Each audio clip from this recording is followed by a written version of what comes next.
नमस्कार, स्वागत है आपका। आप देख रहे हैं राज्यसभा टीवी। मैं हूं आपके साथ अमृता चौरसिया। खबरों को विस्तार से जानेंगे, लेकिन उससे पहले नजर हेडलाइंस पर। विज्ञान के एक क्षेत्र में सदी की सबसे बड़ी खोज, वैज्ञानिकों को मिले गुरुत्वाकर्षण तरंगों के सबूत। 2 ब्लैक होलों की टक्कर से निकलने वाली तरंगों का लगाया पता।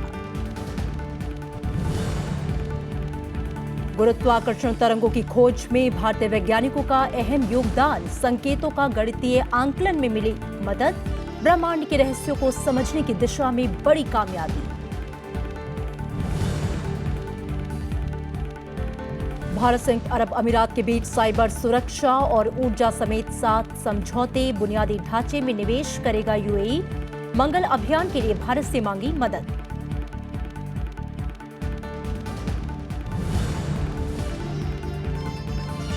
चुनाव में धन के बेजा इस्तेमाल पर रोक के लिए व्यापक तंत्र बनाएगा चुनाव आयोग। तमिलनाडु दौरे पर मुख्य चुनाव आयुक्त ने दी जानकारी।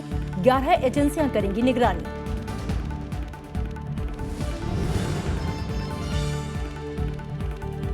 और दक्षिण एशियाई खेलों में भारत का शानदार प्रदर्शन जारी। अब तक 140 स्वर्ण पर कब्जा। महिला हॉकी टीम बनी विजेता। पुरुष हॉकी फाइनल में पाकिस्तान से भिड़ंताज।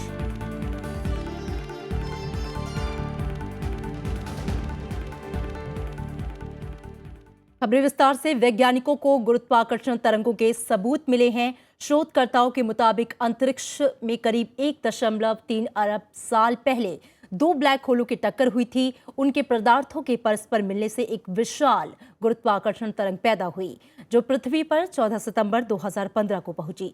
इसे सदी की सबसे बड़ी खोज माना जा रहा है और इस खोज में भारत के 9 संस्थानों के करीब 60 वैज्ञानिकों ने योगदान दिया है।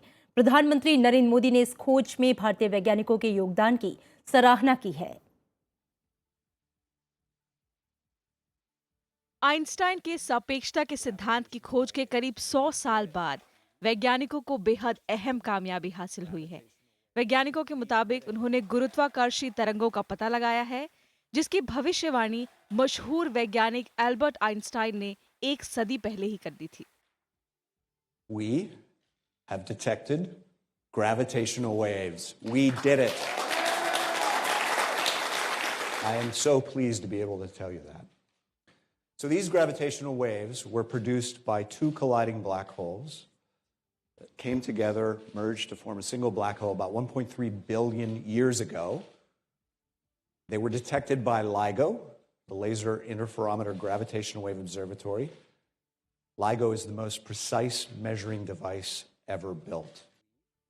गुरुत्वाकर्षण तरंगों का पता अमेरिका के वॉशिंगटन और लुजियाना स्थित 2 भूमिगत डिटेक्टरों की मदद से लगाया गया। गुरुत्वाकर्षण तरंगों के पता लगने से ब्रह्मांड को समझने के नए रास्ते खुल गए हैं।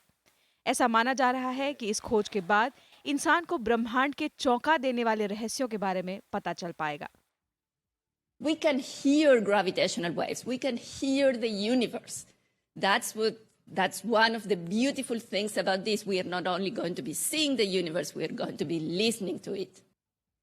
ये खोज दुनिया के 15 देशों के 900 वैज्ञानिकों की कोशिशों का नतीजा है, जिनमें से करीब 35 वैज्ञानिकों ने इस खोज में दुनिया भर के वैज्ञानिकों के साथ मिलकर सीधे तौर पर काम किया है। गुरुत्वाकर्षी तरंगों की खोज के लिए महत्वपूर्ण परियोजना में भारतीय वैज्ञानिकों ने डेटा विश्लेषण समेत काफी महत्वपूर्ण भूमिका निभाई है।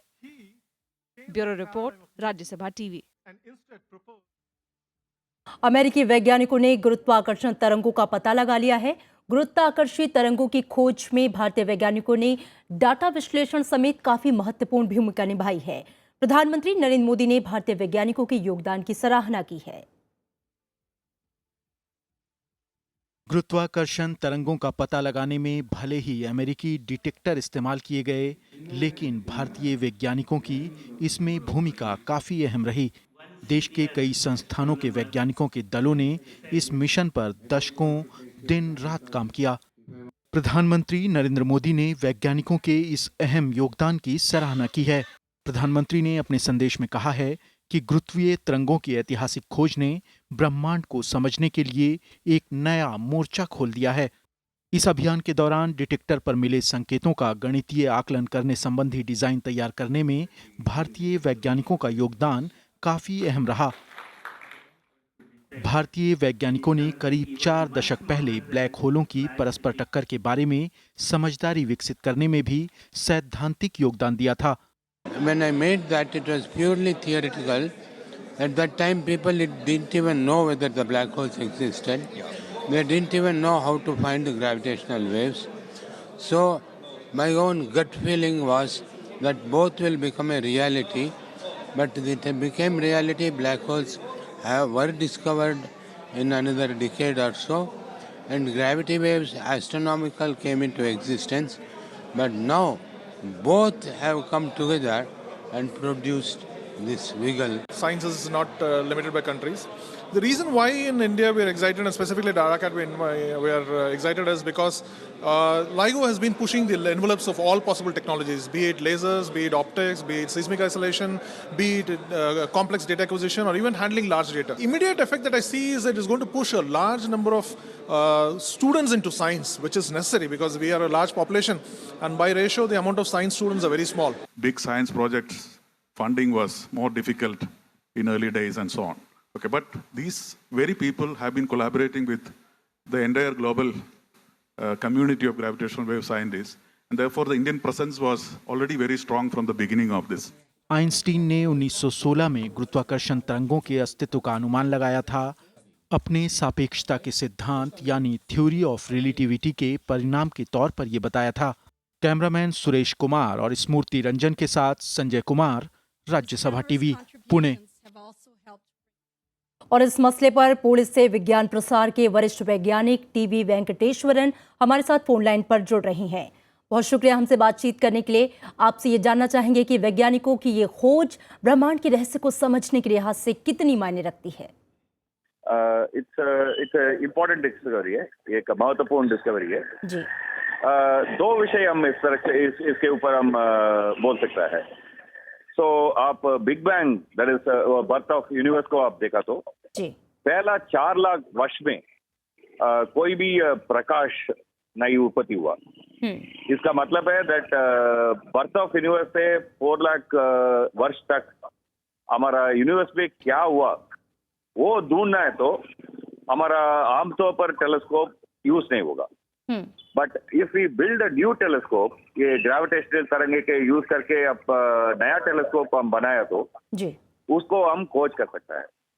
सेकेंड इंपॉर्टेंट महत्वपूर्ण चीज है, हमारा यूनिवर्स में सिर्फ 4% मटेरियल है दैट हमारा डिटेक्शन में है, that is what we call as visible matter. जी, rest of the 96% is dark matter and dark energy. उसको हम लाइक लाइट, रेडियो वेव्स, उस तरह से हम खोज नहीं कर सकता है। उसके लिए भी और this gravitational wave will be useful for research. इस तरह से हम ये बोल सकते हैं दैट हमको एक नया आंक मिला है जी इस रिसर्च से। That is why the physics community is so excited about. बिल्कुल एक महत्वपूर्ण कामयाबी है। गुरुत्वाकर्षण तरंगों की खोज में भारतीय वैज्ञानिकों के योगदान के बारे में भी हम जानकारी चाहेंगे। हाँ जी, actually if you look at it, more than 9 institute and लगभग 60 scientist were involve directly and indirectly. इनका मेजर काम ये था, कोई ब्लैक होल्स मर्ज होके उसे ग्रेविटेशनल वेव आया तो वो ग्रेविटेशनल वेव कैसा होगा, उसका सिग्नल अर्थ में डिटेक्ट हुआ तो वो सिग्नल का शेप, साइज क्या होगा जी, कितना टाइम होगा वो। इस तरह से हम पहले ही कैलकुलेट करके रखना है आप ढूंढने के पहले जी। देन हम ढूंढना है सिग्नल में वो है नहीं है। तो अभी ये डिटेक्ट हुआ है जी, ये डिटेक्ट हुआ सिग्नल का पहला वाला कैसा होगा, I mean how it look like वगैरह वगैरह, वो कंप्यूट करने में हमारा इंडियन साइंटिस्ट का काम बहुत महत्वपूर्ण रहा जी। साथ ही इस खोज का भविष्य में आम लोगों पर क्या असर पड़ेगा, उन्हें किस तरह से लाभ मिलेगा, ये समझना चाहेंगे। यस, पहला हम रेडियो वेव खोजने के समय इसी क्वेश्चन आया दैट रेडियो वेव्स में क्या यूज होगा, but today can you think of life without radio waves? The mobile phone that I am talking, आपका कम्युनिकेशन ये सब रेडियो वेव्स में हो रहा है ना।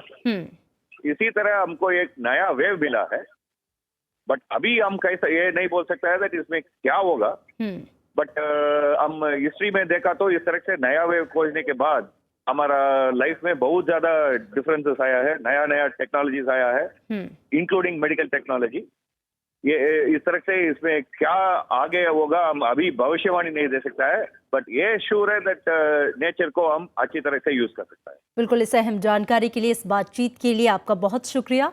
आगे बढ़ेंगे। भारत और संयुक्त अरब अमीरात के बीच कल साइबर सुरक्षा, बुनियादी ढांचा, निवेश और बीमा क्षेत्र समेत 7 करारों पर दस्तखत किए गए। इससे पहले प्रधानमंत्री नरेंद्र मोदी और यूएई के शहजादे शेख मोहम्मद बिन जायद अल नहयान के बीच आपसी और प्रतिनिधि स्तर की बातचीत हुई।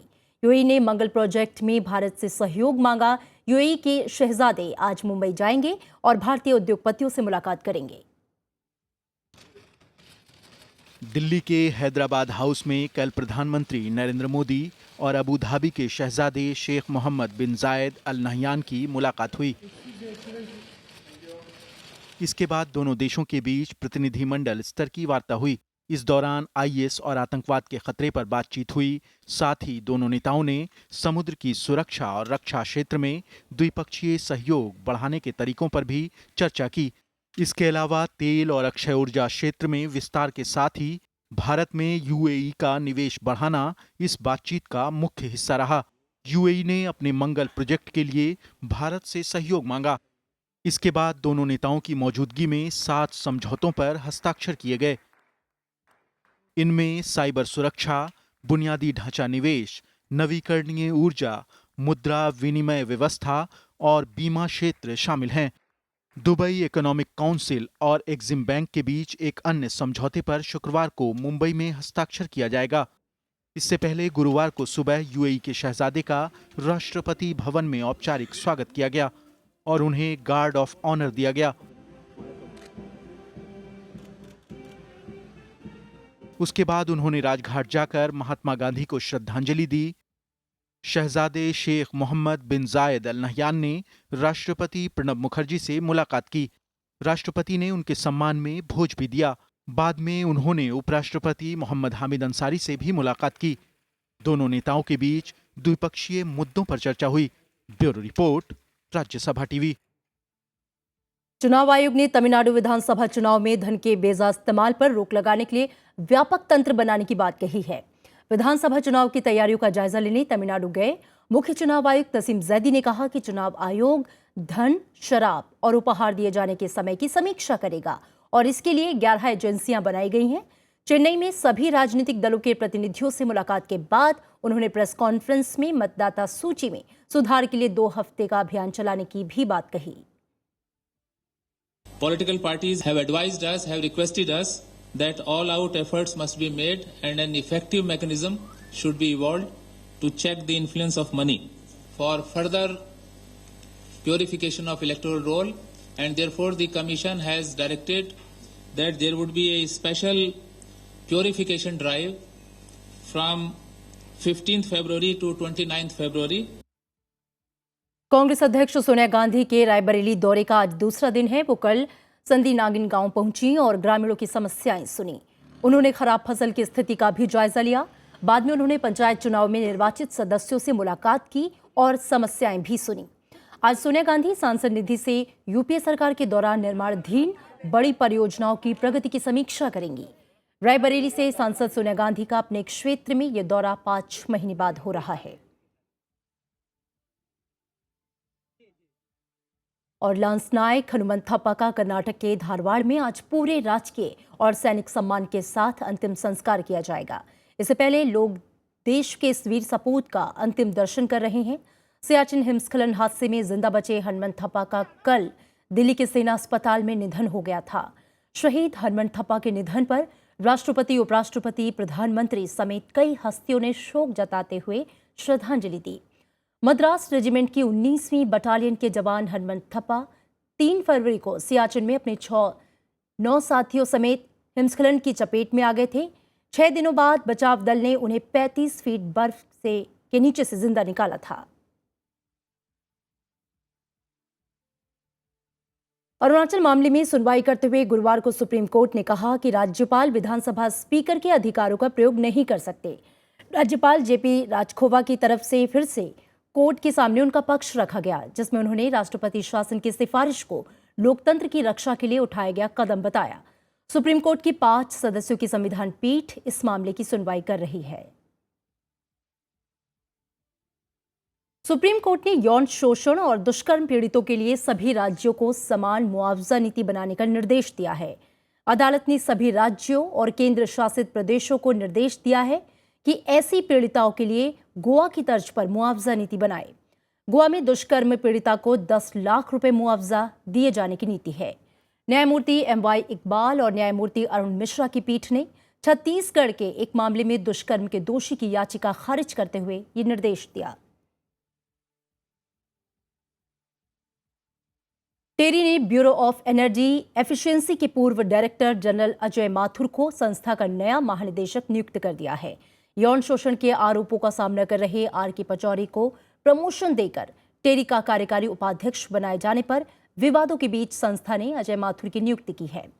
टेरी के प्रवक्ता ने एक बयान में कहा है कि गवर्निंग काउंसिल की आज होने वाली बैठक में संगठन की भूमिका, जिम्मेदारियों और नेतृत्व पर फैसला लिया जाएगा।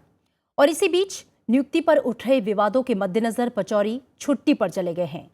पचौरी के हाथ से डिग्री नहीं लेने के कुछ छात्रों के ऐलान के बाद वो 7 मार्च को टेरी विश्वविद्यालय के दीक्षांत समारोह में भी शामिल नहीं होंगे। यहां रुकेंगे एक छोटे से ब्रेक के लिए।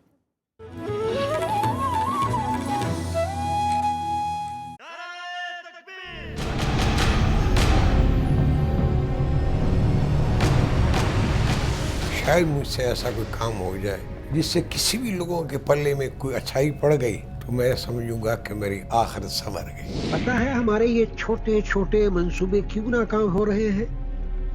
अल्लाह ताला हमसे कोई बड़ा काम करवाना चाहता है। मैं आज भी फिल्म से इसलिए भागता हूँ कि डबिंग जिंदगी का सबसे मुश्किल काम लगता है। बेदीन माशरा है, बेदीन हुकूमत है, तुरे पड़ेंगे तुरे। मैं रशीद नाज, आपसे मुलाकात होगी, जरूर देखिएगा गुफ्तगू, सिर्फ राज्यसभा टीवी पर।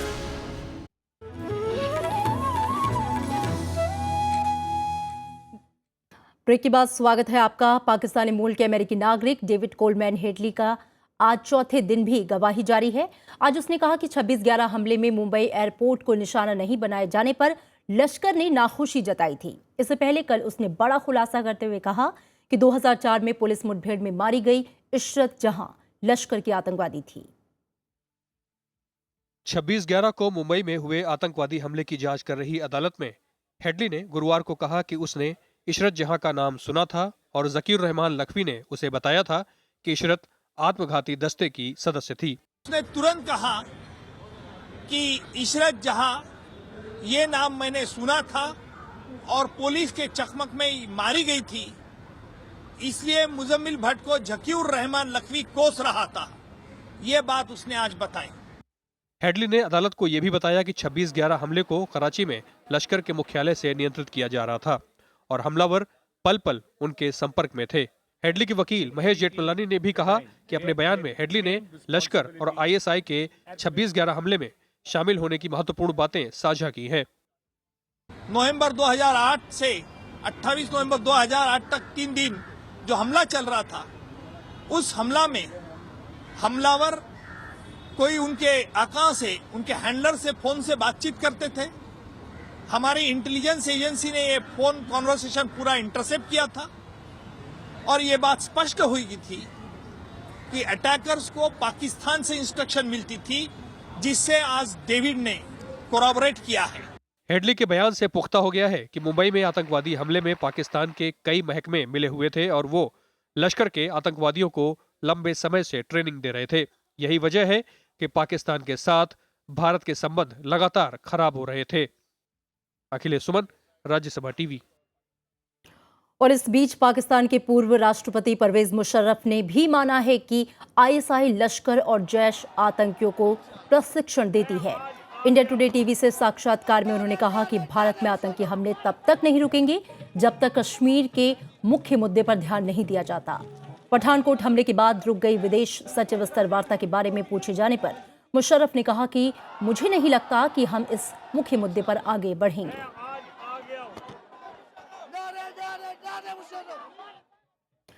और सरकार ने 2030 तक भारत से मलेरिया को खत्म करने की योजना तैयार की है। कल दिल्ली में स्वास्थ्य मंत्री जेपी नड्डा ने मलेरिया उन्मूलन योजना की रूपरेखा जारी की। विश्व स्वास्थ्य संगठन के मलेरिया उन्मूलन लक्ष्य 2030 के मद्देनजर भारत ने भी इस बीमारी के खात्मे की योजना तैयार कर ली है। गुरुवार को दिल्ली में स्वास्थ्य मंत्रालय ने इस योजना की विस्तृत रूपरेखा जारी की। स्वास्थ्य मंत्री जेपी नड्डा ने राज्यों से भी अपनी नीतिगत योजनाओं में मलेरिया उन्मूलन कार्यक्रमों को शामिल करने की अपील की। Malaria free region by 2030. We need the elimination strategy, that is the RBM, the rollback malaria, and the action and investment of defeat malaria program. So these are the two programs which are the strategies which we have to develop. Malaria उन्मूलन के लक्ष्य को चरणबद्ध तरीके से पूरा किया जाएगा। इसके लिए मलेरिया के केसों के आधार पर देश को 3 श्रेणियों में बांटा गया है। सरकार की कोशिश है कि जांच और उपचार के कार्यक्रमों के अलावा सिविल सोसाइटी को जोड़कर मलेरिया रोकने के लिए जागरूकता को बढ़ाया जाए। अवेयरनेस की बहुत ज़रूरत है और लोगों को एक तो ये पता लगना चाहिए कि अपने एनवायरनमेंट में, घर के आसपास में या अपने नेबरहुड में वो कैसे एक्शन ले सकते हैं जिससे मच्छर ना ब्रीड करें। सरकारी आंकड़ों के मुताबिक पिछले साल 2050 से ज़्यादा मौतें मलेरिया की वजह से हुई थी, जो 2014 के मुकाबले करीब आधी थीं। इसके बावजूद भी दक्षिण पूर्वी एशिया क्षेत्र के मलेरिया के 70% मामले भारत में पाए जाते हैं। प्रणव गोस्वामी, राज्यसभा टीवी। और आरबीआई के गवर्नर रघुराम राजन का मानना है कि बैंकों की हालत सुधारने के लिए गहरे ऑपरेशन की जरूरत है। राजन के मुताबिक डूबते कर्जों से निजात पाकर बैंकों को साफ बही खाते के साथ बाहर आना होगा। इससे पहले बही खातों में फंसे कर्जों यानी कि एनपीए को साफ साफ दिखाना होगा। मुंबई में सीआईआई के कार्यक्रम में राजन ने ये बातें कहीं। रिजर्व बैंक ने बैंकों को मार्च 2017 तक साफ सुथरे बही खाते के साथ बाहर आने का आदेश दे रखा है।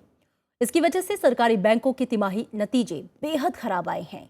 जानकार ये मान रहे हैं कि इसी वजह से शेयर बाजार में बैंकों के शेयर में भारी गिरावट देखी जा रही है। आरबीआई गवर्नर के मुताबिक बैलेंस शीट दुरुस्त होने पर बैंकों से भविष्य में कर्ज की रफ्तार बढ़ेगी। उन्होंने बैंकों को आश्वस्त किया है कि आगे से उनकी संपत्ति गुणवत्ता की समीक्षा यानी एक्यूआर नहीं की जाएगी। राजन ने भरोसा दिलाया कि बैंकों की बैलेंस शीट ठीक करने की आरबीआई और सरकार की कोशिश सफल होगी। भारतीय बैंकों की खराब लोन यानी कि एनपीए की रकम करीब $100 अरब तक पहुंचने की खबर से निवेशकों में चिंता है। While we should not underplay the dimensions of the task, we should all be confident that it is manageable and the government and the RBI will do what it takes to make sure that banks are able to support the tremendous growth that lies ahead. रूसी प्रधानमंत्री Dmitry Medvedev ने Syria में विदेशी अभियान से विश्व युद्ध भड़कने की चेतावनी दी है। म्यूनिख में उन्होंने कहा कि अगर अरब सैनिक सीरिया के युद्ध में शामिल होते हैं तो इससे नया विश्व युद्ध भड़क सकता है। उन्होंने इसकी जगह संघर्ष विराम के लिए बातचीत पर जोर दिया। और इस बीच सीरिया संकट पर बैठक कर रही विश्व शक्तियों ने हफ्ते भर के भीतर संघर्ष विराम का लक्ष्य तय किया है। जर्मन के म्यूनिख में अमेरिकी विदेश मंत्री जॉन केरी ने रूसी विदेश मंत्री सरगेई लावरोव और सीरिया के संयुक्त राष्ट्र के विशेष प्रतिनिधि स्ताफान दे मिस्तूरा के साथ इन लक्ष्यों का ऐलान किया। मैक्सिको में मॉन्टेरो की एक जेल में 2 ड्रग माफिया गुटों के बीच झड़प और आगजनी में 52 लोग मारे गए। नीवो लियोन प्रांत के गवर्नर जेमी रेड्रिग्स ने कहा कि घटना में 12 लोग घायल भी हुए हैं। कुख्यात जेटास ड्रग माफिया गुट के हमले में शामिल होने की बात सामने आई है। चश्मदीदों के मुताबिक गुरुवार तड़के जेल से चिल्लाने और धमाकों की आवाजें सुनाई दी।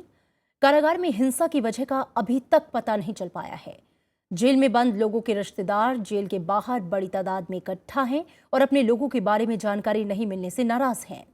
नीवो लियोन प्रांत के अटॉर्नी जनरल ने कहा है कि सरकार घटना में मारे गए लोगों के शव और उनके अंतिम संस्कार के लिए परिजनों की पूरी मदद कर रही है।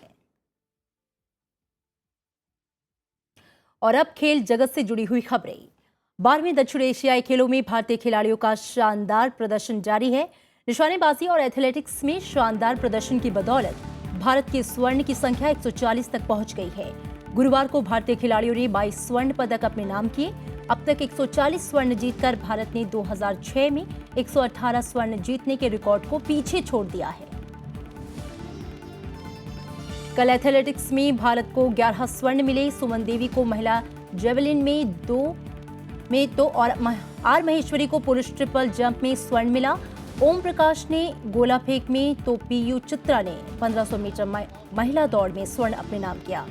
4x400 मीटर रिले दौड़ में पुरुष और महिला दोनों वर्ग में भारत को स्वर्ण जीतने में कामयाबी मिली।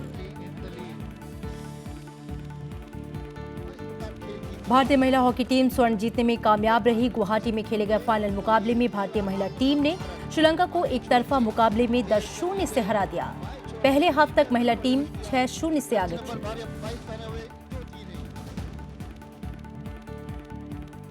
अब बात पुरुष हॉकी की। खराब फॉर्म से जूझ रही भारतीय टीम का आज फाइनल में पाकिस्तान से मुकाबला होगा। भारत ने टूर्नामेंट में दोयम दर्जे की टीम उतारी है, जिसमें कई जूनियर खिलाड़ी हैं। लीग मैच में भारतीय ने बांग्लादेश और श्रीलंका को हराया, लेकिन पाकिस्तान से 1-2 से हार गई थी।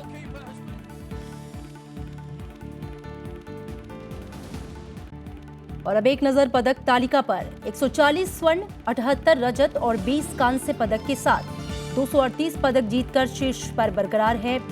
तो वहीं श्रीलंका 25 स्वर्ण, 51 रजत और 76 कांस्य के साथ 152 पदक जीतकर दूसरे स्थान पर है, जबकि पाकिस्तान 7 स्वर्ण, 22 रजत और 43 कांस्य के साथ 72 पदक जीतकर तीसरे स्थान पर बना हुआ है।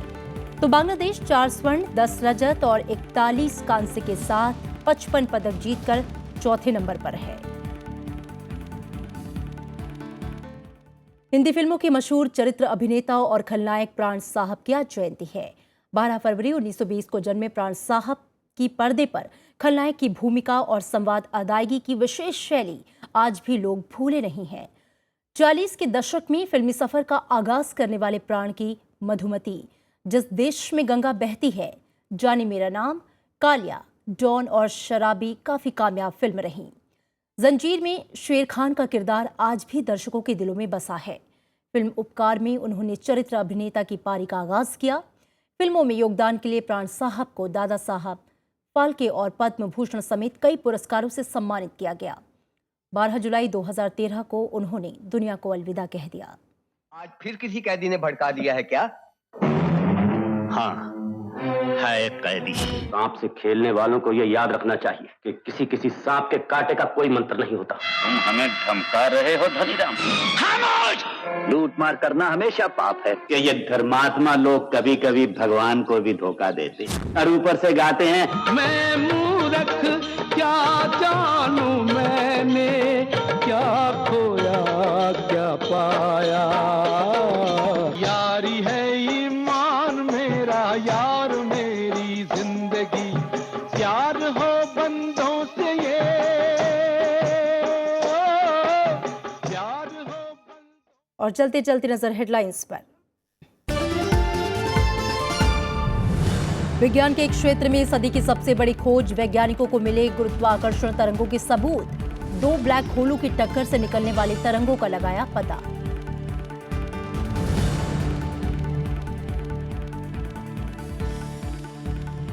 गुरुत्वाकर्षण तरंगों की खोज में भारतीय वैज्ञानिकों का अहम योगदान, संकेतों का गणितीय आंकलन में मिली मदद, ब्रह्मांड के रहस्यों को समझने की दिशा में बड़ी कामयाबी।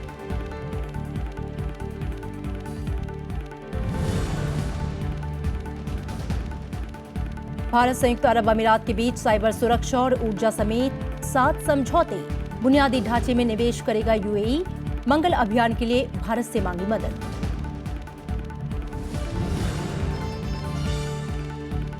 चुनाव में धन के बेजा इस्तेमाल पर रोक के लिए व्यापक तंत्र बनाएगा चुनाव आयोग। तमिलनाडु दौरे पर मुख्य चुनाव आयुक्त ने दी जानकारी। 11 एजेंसियां करेंगी निगरानी।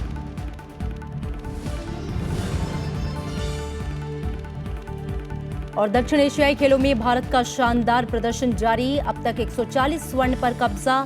महिला हॉकी टीम बनी विजेता। पुरुष हॉकी फाइनल में पाकिस्तान से भिड़ंत आज।